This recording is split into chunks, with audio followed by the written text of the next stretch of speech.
जरा सोचिए, चांद पर रहना कैसा होगा, जहाँ पर हम उछल उछल के चल रहे होंगे, जहाँ पर हमारा वजन बेहद कम हो जाएगा, जीरो ग्रेविटी का लुत्फ और एक एस्ट्रोनॉट की तरह जिंदगी जीने का मौका मिलेगा। पर हाँ, चांद पर रहना इससे बिल्कुल अलग होगा। 5 दशक पहले अपोलो अभियानों के बाद इंसान के जहन में चांद पर बस्तियां बसाने का विचार आया, जो अभी तक विज्ञान की कल्पित कथाओं का विषय बना हुआ है। अब हमारे चंद्रयान 3 के चांद पर ऑक्सीजन की खोज के बाद चांद पर इंसानी बस्ती बसाने का विचार और प्रबल हो गया है। लोग अब जानना चाहते हैं कि अगर भविष्य में चांद पर बस्तियां बसती हैं, तो वहाँ जीवन कैसा होगा।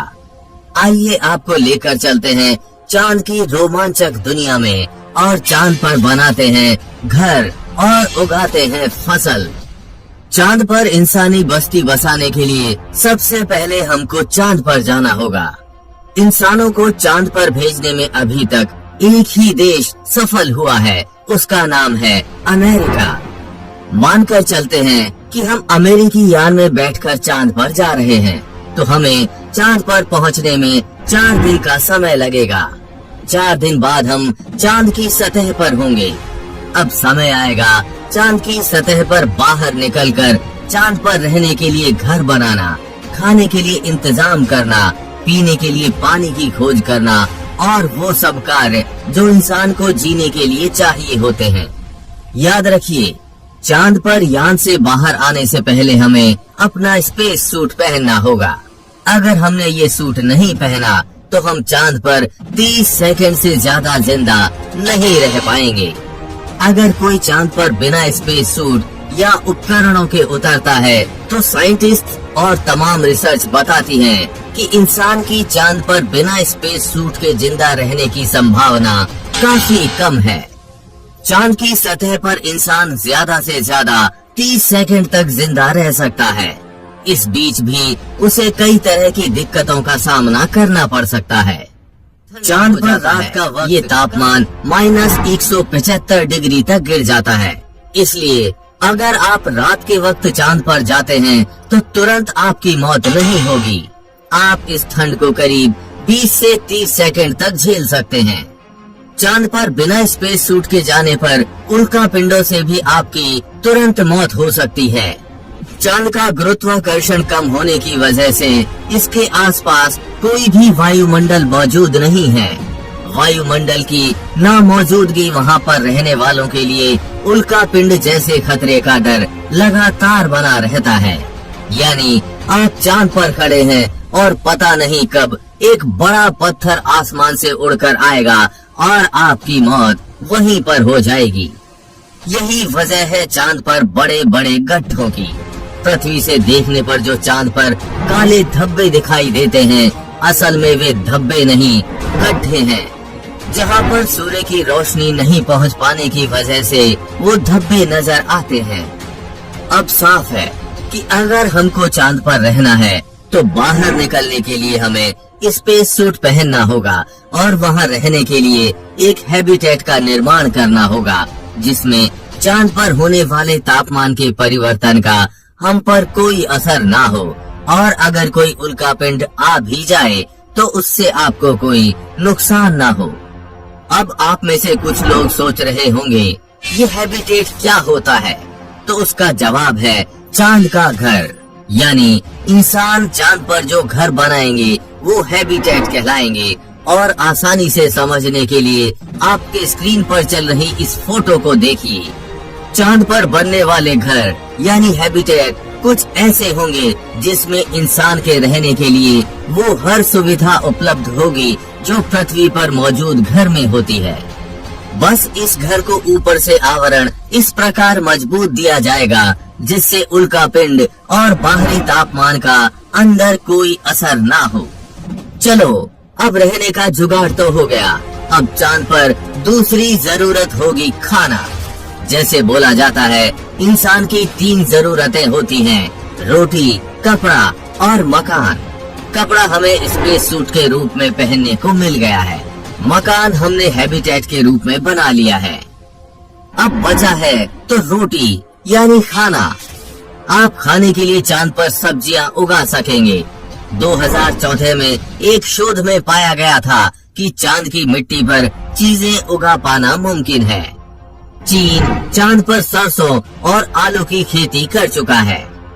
हमारा चंद्रयान 1 2008 में ही इस बात की पुष्टि कर चुका है कि चांद पर पानी है, बस अंतर इतना है कि वो बर्फ के रूप में है। हम इस बर्फ को पिघलाकर पानी बना सकते हैं, जिसके माध्यम से हम चांद पर खेती कर सकते हैं और चांद पर हम कुछ ऐसा उगा सकते हैं जो चांद की सतह पर और मौसम में आसानी से उग जाए और हम उसको खा सकें। चलो, खाना तो हो गया, अब खाने के बाद पीने के लिए पानी तो चाहिए होगा ना। अब जानते हैं चांद पर पीने के पानी के लिए क्या करना होगा। चांद पर जिस पानी के होने की बात की जा रही है, क्या वो सही में पीने योग्य हो सकता है? दरअसल चांद पर सूरज की ओर उत्सर्जित किए हुए प्रोटॉन्स चांद पर सतह पर आते रहते हैं। माना जा रहा है कि इनमें से कुछ प्रोटॉन चांद की मिट्टी में ऑक्सीजन के अणु के साथ मिलकर पानी बनाते हैं, लेकिन ये वैसा पानी नहीं है जो पृथ्वी पर पीने वाला पानी है, और ये पानी भी बहुत कम मात्रा में है। इसका नतीजा ये है कि चांद की मिट्टी अभी भी पृथ्वी के रेगिस्तानों की तुलना में कई गुना सूखी है। इसके अलावा और तरीका है आपका पेशाब। हैरान मत होइए, ये सच है। अंतरिक्ष यात्री भी इंटरनेशनल स्पेस स्टेशन में रिसाइकल किए गए पेशाब को पानी में परिवर्तित करके पीते हैं। ऐसे ही चांद पर हम पेशाब को रिसाइकल करके पीने के लिए कन्वर्ट कर सकते हैं। एक और चीज है जिसकी आपको काफी फिक्र करनी होगी, वो है चांद पर मौजूद धूल। ये चुंबकीय धूल सभी जगह पहुंच जाती है। ये आपके सूट पर लगेगी और आपकी त्वचा पर भी। पहले के अंतरिक्ष यात्रियों को इससे एलर्जी भी हो चुकी है। ये थोड़ा खतरनाक भी होता है, यानी आप इसे गलती से निगल लेते हैं तो बहुत बड़ी समस्या हो सकती है।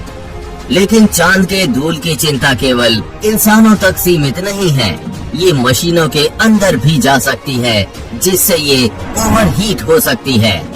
इससे पहले कि हम चांद पर बसें, ये सब बड़ी समस्याएं चांद पर हैं, जिसका हल हमें ढूंढना होगा। नासा चांद पर रहने के लिए एक अलग दिशा में भी काम कर रहा है। 2009 में ही नासा ने चांद पर ऐसे गड्ढे खोज लिए थे जिनमें इंसानी बस्ती बसा सके। इन गड्ढों के अंदर 17 डिग्री सेल्सियस तापमान है। ये ऐसा तापमान है जहां पर इंसान आराम से रह सकता है और काम कर सकता है। यानी भविष्य में ऐसे गड्ढों के अंदर इंसानी बस्तियां बसाना आसान हो जाएगा। वैज्ञानिक इस बात पर हैरान हैं कि चंद्रमा के अन्य इलाकों के गड्ढों से ये रहने लायक गड्ढे एकदम अलग हैं। चांद पर दिन 2 हफ्ते लंबा होता है। यहाँ पर तापमान इतना ज्यादा हो सकता है कि धरती पर पानी उबल जाए। ऐसे में इन गड्ढों में रहने लायक स्थितियों का होना खुशखबरी मानी जा रही है। अब तो हमारा चंद्रयान 3 भी इस बात की पुष्टि कर चुका है कि चांद पर जमीन के 3 इंच अंदर तापमान -10 डिग्री और जमीन के ऊपर तापमान काफी गर्म यानी 50 से 60 डिग्री के बीच होता है। इन गड्ढों का तापमान चांद की बाकी सतह से थोड़ा ही बदलता है, ज्यादा अंतर नहीं आता। अगर इनका तापमान लगातार स्थिर रहता है तो यहाँ इंसानी कॉलोनी बनाई जा सकती है। अगर इनके जाने का रास्ता मिले तो इनके अंदर एस्ट्रोनॉट्स अपने रहने की जगह का निर्माण कर सकते हैं, क्योंकि यहाँ पर सोलर रेडिएशन, घटते बढ़ते तापमान और छोटे उल्कापिंडों के टकराने का डर नहीं रहता। ये चांद की सतह से ज्यादा सुरक्षित होते हैं। चांद पर हो सकता है इंसानों को इन पिट्स जैसे गुफाओं में रहना पड़े। इसमें कोई बुराई भी नहीं है, क्योंकि इंसानों के पूर्वज गुफाओं में ही रहते थे। अगर सब कुछ सही रहता है